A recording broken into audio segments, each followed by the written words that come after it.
Addiction casts a wide net in modern society. Nearly 1 in 7 Americans struggle with dependence on substances ranging from alcohol to opioids to social media. For many, it begins innocently enough: a drink to unwind, a pill to relieve pain, a joint to share laughs with friends. The brain's reward center lights up, flooding us with pleasure chemicals. We feel relaxed, euphoric, connected. In time, the once pleasant ritual becomes a compulsive need. The substance that lifted our spirits now seems essential just to feel normal. Daily life loses color. Every activity revolves around chasing the next high. We tell ourselves it's no big deal, that we could stop if we wanted to, but the cravings and withdrawal symptoms suggest otherwise. What drives this descent into physical and psychological dependency? Why do our brains cling ever harder to things that no longer bring us joy? The answer lies in the motivating power of pain. Our addictions often germinate as attempts to avoid discomfort, stress, sadness, trauma, boredom. Intoxicants promise instant relief from whatever ails us. For a while, they deliver. But the more we numb our distress, the more it metastasizes into shadowy, nameless anxiety. Fearing this diffuse suffering, we double down on our drug of choice. Round and round it goes. Both pain and addiction speak to a deficiency, an absence of something vital in our lives: wholeness, meaning, inner peace, community. We may barely notice this lack on a surface level, but our primal survival drives due. When we try filling the void with external substances, it is invariably the wrong shape. The emptiness remains, the cravings intensify. Escapism offers only an illusion, a temporary chemical split between mind and deepest self. True well-being springs from integration, from courageously confronting our demons and learning their lessons. Only by embracing our pain and finding healthy channels for it can we hope to transcend addiction. The path requires work, patience, faith, but it leads to a state of consciousness more vibrant and fulfilling than any high. Addiction traps us in an artificial state of consciousness, one that pales beside the vibrancy of spiritual awakening. To understand this illusion, we must first comprehend our normal waking state, what pioneering psychiatrist David R. Hawkins called ordinary consciousness. This mode, dominated by thoughts and emotions, serves an important evolutionary purpose. It allows us to analyze problems, strategize solutions, and respond to threats.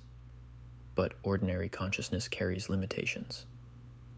It operates within a narrow bandwidth, excluding subtle perceptions beyond the 5 senses. Rivalry, judgment, and fear often hijack its thought streams, and it lacks big-picture perspective. We fixate on immediate desires rather than long-term fulfillment.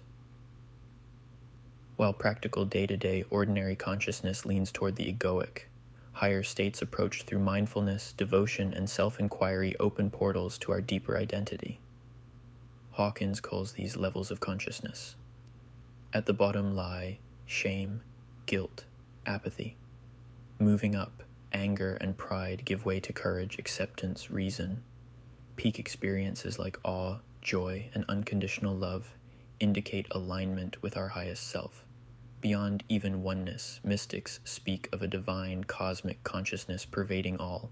Such awakened states surface innate qualities like inner peace, wisdom, and compassion. Our typical state represses these through distraction and avoidance. We turn to addictive behaviors because ordinary consciousness feels small and restrictive. Craving expanded horizons, we settle for constricted ones. The high produced by substances reflects this trade-off. In the moment, intoxication briefly suppresses ego and loosens fixation on thought. We get a tiny taste of living unfiltered. But as the drug wears off, awareness contracts again. We resume lugging around the burden of self. Rather than relaxing into being, we tense up wanting more. So the cycle of chasing highs continues. Each hit offers freedom from the last crash. Our whole relationship to consciousness becomes reactionary. This is the Faustian bargain of addiction, trading genuine presence for a cheap imitation. By numbing our default state, substances provide an impression of awakening, but it is merely a temporary chemical vacation from ourselves. Lasting transformation requires putting in the hard work. Through discipline, we cancel conditioned patterns of thinking, feeling, and acting. Meditation builds capacity to observe urges without grasping them. Acts of service and compassion shift focus from selfish desire to collective good. Ritual gives structure for channeling daily conduct toward the sacred. There are no quick fixes on the path, but its destination, living calmly and fully in each moment, promises riches beyond imagination. By anchoring in our unchanging essence beneath transient states, we become amplifiers of consciousness in the world. The intrinsic freedom once sought through chasing highs now springs eternal from within. The journey of overcoming addiction leads from shallows to depths of consciousness. By diving inward, we reverse our trajectory from compensation to authenticity. The work begins by dismantling illusion, seeing through the false promise of substances to numb and escape, getting honest about the damage caused to ourselves and loved ones, admitting powerlessness over cravings that intensify with indulgence rather than satisfaction. With clear eyes, we can identify the root causes behind addictive tendencies. Often beginning in childhood, trauma and attachment wounds shape destructive patterns. Therapeutic and spiritual practices like meditation, prayer, and psychotherapy help illuminate and heal our psychological landscape. By addressing suffering at its source, we remove the impetus to smother pain with chemicals. But insight alone is insufficient. Integration is vital. As we uncover repressed memories and emotions, we must embrace them with courage and compassion. Dark nights of the soul guide us to wholeness. By learning to hold even our most intense states with equanimity, we claim their energy to fuel our growth. We then begin reorienting this power toward creativity and service. Our addictions frequently serve as misguided quests for purpose and connection. Refocusing on goals and communities that uplift society addresses these underlying needs constructively. Through acts of generosity, self-care, and social justice, we transform deadly compulsions into life-affirming missions. At the same time, we fill the empty spaces once occupied by addiction, cultivating presence and stillness. Through meditation, time in nature, and mindfulness practices grounds us deeply in the moment. Daily rituals provide structure and meaning. Heart-centered rituals like worship, dance, poetry, or music open channels to cosmic consciousness pervading all things.